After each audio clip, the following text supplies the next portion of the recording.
नमस्कार दोस्तों, KNL GK trick YouTube channel पे आप सभी का मैं स्वागत करता हूं और आपके लिए लेके आया हूं आज राजस्थान की नदियों संबंधी अध्याय। राजस्थान की नदियां। तो दोस्तों, राजस्थान में देश के विद्यमान स्थायी जल संसाधन का मात्र 1.16% भाग पाया जाता है। यानी राजस्थान में भारत स्तर की अगर बात करें तो स्थायी जल की जो मात्रा है वो कितनी है? 1.16% है। ठीक है। उसके बाद में ध्यान देना दोस्तों, यहाँ पर ये वाला जो पॉइंट है ये आपके लिए इम्पोर्टेंट रहेगा। क्या पता ऐसा क्वेश्चन यहाँ से पूछा जा सकता है कि राजस्थान की नदियाँ यानी अपवाय क्षेत्र को 13 प्रमुख जल ग्रहण क्षेत्रों में और 59 यानी 59 उप क्षेत्रों में बांटा जाता है। क्वेश्चन पूछा जा सकता है कि राजस्थान के अपवाय क्षेत्र को कितने भागों में बांटा जाता है? तो 13 प्रमुख जल ग्रहण क्षेत्रों में एवं 59 यानी 59 उप क्षेत्रों में बांटा जाता है। बीकानेर व चूरू जिले में कोई नाम वाली नदी नहीं है। यानी बीकानेर और चूरू जिले में किसी भी प्रकार की कोई नदी नहीं बहती है। यहाँ केवल बरसाती नाले पाए जाते हैं। ठीक है। उसके बाद में बात करें कि अरावली पर्वतमाला महान भारतीय जल विभाजक रेखा का हिस्सा है। यानी ये राजस्थान को 2 भागों में बांटती है। ठीक है। तो ये महान भारतीय जल विभाजक रेखा के नाम से जानी जाती है और इसके पूर्व की नदियां बंगाल की खाड़ी की ओर और पश्चिम भाग की नदियां अरब सागर ये अपवाय प्रणाली का हिस्सा है। ध्यान देना कि राजस्थान के अंदर जो अरावली पर्वतमाला है वो राजस्थान को 2 भागों में बांटती है। राजस्थान में अरावली पर्वतमाला से जो पूर्व की ओर जो नदियां जाती है, यानी अधिकांशतः नदियां राजस्थान में अरावली पर्वतमाला से ही निकलती हैं और जो पूर्व की दिशा की ओर बहने वाली नदियां ये बंगाल की खाड़ी में अपना जल ले जाती है, जबकि पश्चिम भाग की यानी अरावली के पश्चिम भाग की नदियां हैं वो अपना जल है वो अरब सागर में लेकर जाती हैं। उसके बाद में बात करें दोस्तों कि चंबल राजस्थान की एकमात्र नित्यवाही नदी है। ध्यान देना, चंबल है जो राजस्थान की एकमात्र ऐसी नदी है जो हमेशा वर्ष भर बहती रहती है। यानी एकमात्र नित्यवाहिनी है, सदावाहिनी नदी है। और माही नदी भी लगभग वर्ष भर बहती है। चंबल के बाद दूसरा स्थान कौन सी नदी का है? माही नदी का है जो वर्ष भर पानी बहाती है। इसके अलावा राजस्थान की सभी नदियाँ हैं वो किस प्रकार की नदियाँ हैं? मौसमी नदी हैं। ठीक है। उसके बाद में बात करें मेरे प्यारे दोस्तों कि पश्चिमी राजस्थान की बात करें तो पश्चिमी राजस्थान में लूणी नदी का अपवाय क्षेत्र सबसे बड़ा अपवाय क्षेत्र है। ध्यान देना, पश्चिमी राजस्थान की सबसे बड़ी नदी कौन सी है? तो लूणी नदी है जो अजमेर, नागौर, पाली, जोधपुर, बाड़मेर, जालोर और सिरोही। ध्यान देना, अजमेर, नागौर, पाली, जोधपुर, बाड़मेर, सिरोही, जालोर जिलों में बहती है। ध्यान रखना, ये संख्या के अनुसार पूछा जा सकता है आपको कि लूणी नदी है वो राजस्थान के कुल कितने जिलों में पानी बहती है। तो लूणी नदी है जो राजस्थान के 7 जिलों में बहती है। ध्यान रखना, एक ट्रिक मैंने आपके लिए बनाया है कि पाना जासी आज बाड़मेर। पाना कहाँ जासी? आज बाड़मेर में जासी। तो ये 7 जिले बनेंगे। पा से पाली और ना से नागौर। पाना, जा का अर्थ यहाँ पे किससे लिया गया है? जालोर और सी का सिरोही। आ का अर्थ यहाँ किससे लिया है? अजमेर से। और जय से जोधपुर बनाया है और बाड़मेर का बाड़मेर। यानी टोटल 7 जिलों में ये नदी है वे बहती है। और यहाँ पर ये ट्रिक आप यूज़ कर सकते हो। जिन बच्चों के याद नहीं रहते हैं जिले, तो वो ये ट्रिक, इस ट्रिक से अपना काम चला सकते हैं। पाना जासी आज बाड़मेर। बाड़मेर जिले में स्थित बालोतरा शहर, ध्यान रखना बहुत बड़ा क्वेश्चन है। बालोतरा शहर है वो धरातल स्तर उसके पास की लूणी नदी के पेटे स्तर से नीचे है। ठीक है। फलस्वरूप बाढ़ का खतरा यहाँ बना रहता है। तो यहाँ ऐसा एक क्वेश्चन एक कंपटीशन में पूछा भी गया है कि अगर अजमेर के नाग पहाड़ियों में अगर बरसात होती है, बहुत भारी बरसात होती है, तो कौन सा शहर है वो प्रभावित होता है? तो वो बाड़मेर शहर है जो प्रभावित होता है। और कौन सा स्थान प्रभावित होता है? तो बाड़मेर का बालोतरा प्रभावित होता है। यहाँ सेम आने की संभावना रहती है। ठीक है। उसके बाद में बात करें अपन राजस्थान में नदियों में त्रिवेणी संगम, यानी जो 3 नदियां अपना त्रिवेणी संगम बनाती है वो कौन कौन सी नदियां हैं और कौन कौन से त्रिवेणी संगम राजस्थान में बनते हैं। तो ध्यान रखना है दोस्तों, बनास, बेनाल, बेड़च, ठीक है, BMB, BMB, बनास, मेनाल, बेड़च, बिगोद भीलवाड़ा में त्रिवेणी संगम बनाती है, या बिगोद त्रिवेणी संगम है वो कौन सी 3 नदियों के 3 नदियों पे बनता है। तो याद रखना है बनास, मेनाल, बेड़च ये बनता है। और बिगोद स्थान है वो राजस्थान के कौन से जिले के अंतर्गत आता है। तो बिगोद स्थान है जो राजस्थान के भीलवाड़ा जिले के अंतर्गत आता है। उसके बाद में बात करें सोम, माही, जाखम, यानी माँ सोजा, माँ सोजा, ठीक है। तो सोम, माही, जाखम ये बेणेश्वर धाम, डूंगरपुर, ठीक है। बेणेश्वर धाम डूंगरपुर कौन से त्रिवेणी संगम पर है। तो माँ सोजा के संगम पर है बेणेश्वर धाम डूंगरपुर, ठीक है। बनास, चंबल, सीप,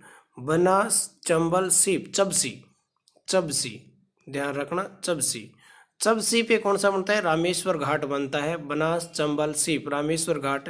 और ध्यान रखना है कि रामेश्वर घाट कहाँ स्थित है, सवाई माधोपुर में स्थित है। उसके बाद में बात करें दोस्तों कि राजस्थान की नदियों पर स्थित महत्वपूर्ण जलप्रपात कौन कौन से, यानी राजस्थान के महत्वपूर्ण जलप्रपात की बात करें तो चूलिया जलप्रपात है जो चित्तौड़गढ़ में है। और कौन सी नदी पे, चंबल नदी पे, चूलिया चंबल चित्तौड़गढ़, ठीक है ना। मेनाल, भीलवाड़ा और मेनाल नदी पे है, ठीक है।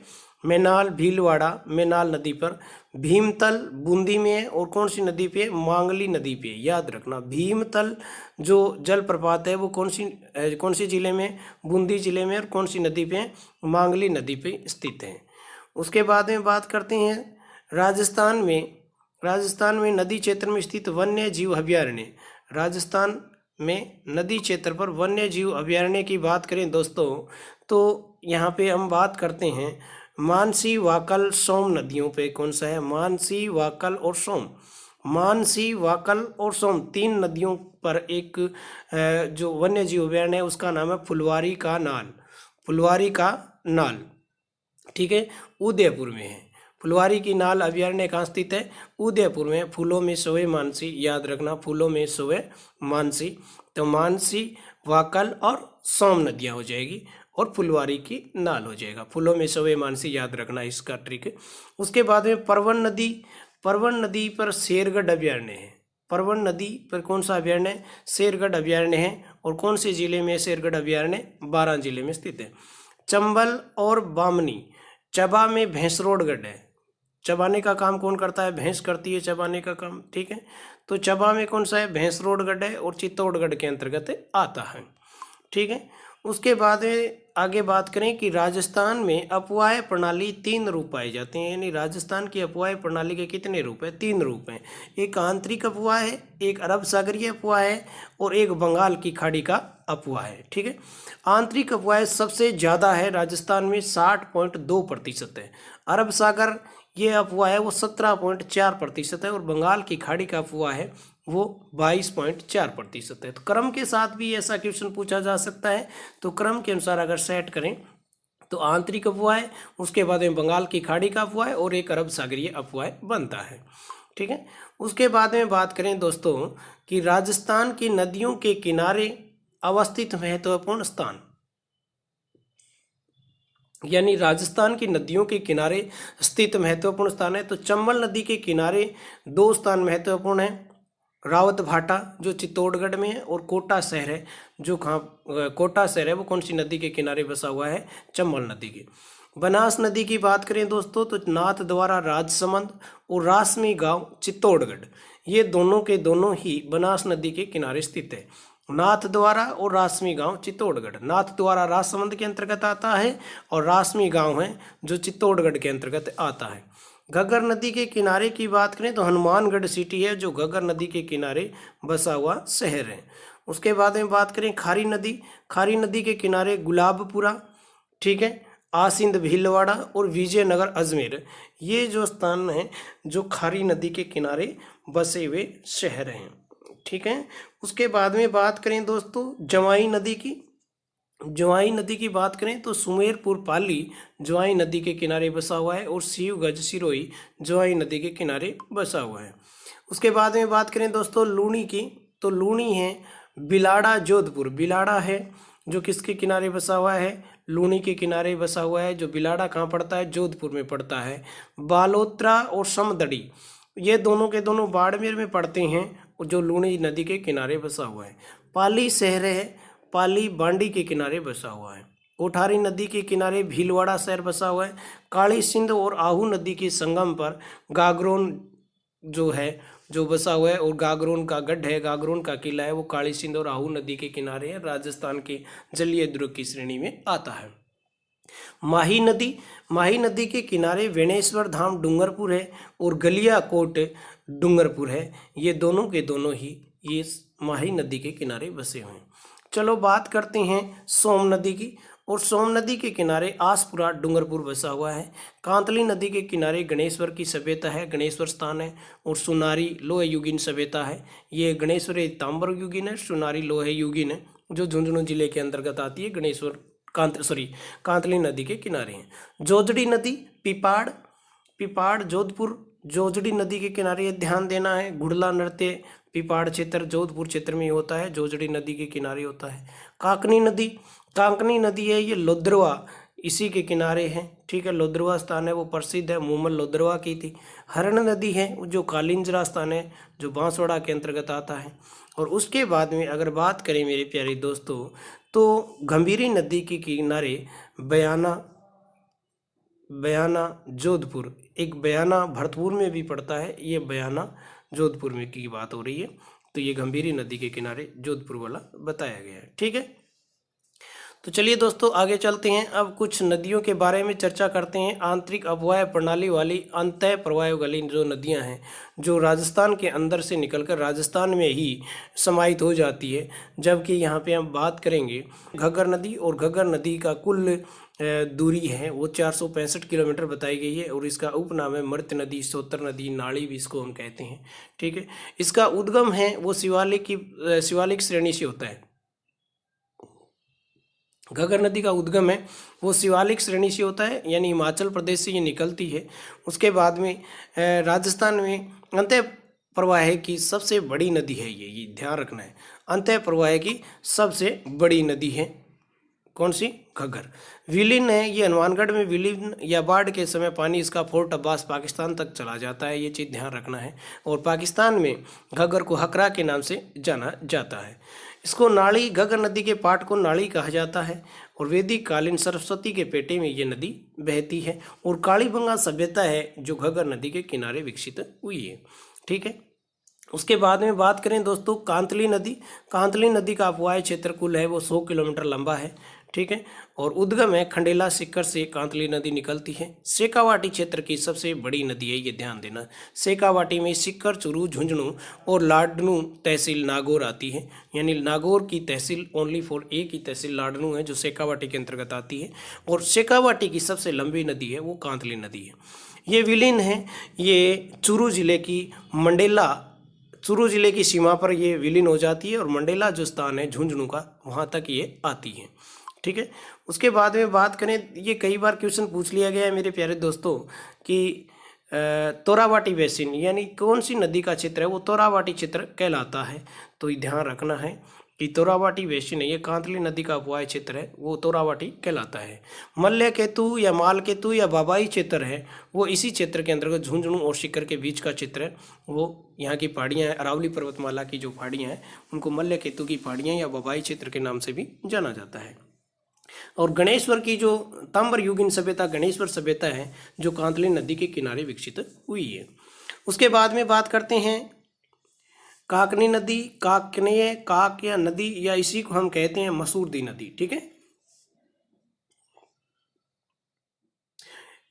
काकनी नदी या काकनेय या काक या मसूरदी नदी का जो उद्गम है वो जैसलमेर जिले की कोटड़ी गांव से होता है। कौन सी जगह से होता है, जैसलमेर जिले की कोटड़ी गांव से होता है। ठीक है, लोद्रवा के किनारे पर स्थित ऐतिहासिक स्थल है। लोद्रवा इसी के किनारे काकनी नदी या मसूरदी नदी के किनारे है, जो ऐतिहासिक नगर है। मूमल और महेंद्र की जो कथा बनती है, या मूमल और महेंद्र की जो कहानी बनती है, वो यहीं से संबंधित है। ठीक है, विलीन है, ये मीठा खाड़ी खड़ी जैसलमेर में होती है। ठीक है, और रास्ते में बुझ झील का निर्माण करती है। ध्यान देना, बुझ झील का जो निर्माण कौन सी नदी करती है, तो मसूरदी नदी करती है। इंपॉर्टेंट क्वेश्चन बनता है मेरे प्यारे दोस्तों। ठीक है, उसके बाद में बात करते हैं दोस्तों साबी नदी की। साबी को साहिबी नदी के नाम से भी जाना जाता है, साबी भी कहा जाता है। ध्यान देना, इसका उद्गम है वो सेवर गांव की पहाड़ियों से होता है। कौन से गांव की पहाड़ियों से होता है? सेवर गांव की पहाड़ियों से होता है। और विलन पटौदी हरियाणा में होता है। ये विलय कहाँ जाती है? पटौदी हरियाणा में चलती है। और मुगल काल में ये नदी अलवर जिले में बाढ़ के लिए जानी जाती थी। ध्यान देना, मुगल काल में साबी नदी है वो अलवर जिले में बाढ़ के कारण जानी जाती थी। और इम्पोर्टेंट बात मेरी प्यारे दोस्तों ये बनती है, सेवर स्थान भरतपुर में पड़ता है। सेवर स्थान तो कहाँ पड़ता है? भरतपुर में पड़ता है। और सेवर की पहाड़ियाँ हैं वो जयपुर में पड़ती है। ठीक है, याद रखना है इस बात को। मेंथा या मेंढा नदी की बात करते हैं मेरे प्यारे दोस्तों। मेंथा या मेंढा नदी उद्गम मनोहरपुर जयपुर से होता है, मनोहरपुरा से होता है। सहायक नदियाँ खंडेला और खारी है। मेंथा की सहायक नदियाँ खंडेला और खारी। खखा याद रखना, मेंथा खखा। ठीक है, खाक में मेंढक याद रखना है, ऐसे रख लेना। ठीक है, विलेय सांबर झील में होती है, याद रखना है। याद रखना है कि मेंथा नदी या मेंढा नदी है वो कौन सी झील में पानी लेकर जाती है? तो सांबर झील में पानी लेकर जाती है। ठीक है, और प्रवाह क्षेत्र की बात करें तो इसका जयपुर और नागौर क्षेत्र है। ठीक है, सांबर झील की बात करें तो सांबर झील राजस्व डिपार्टमेंट की बात करें तो जयपुर के अंतर्गत आती है।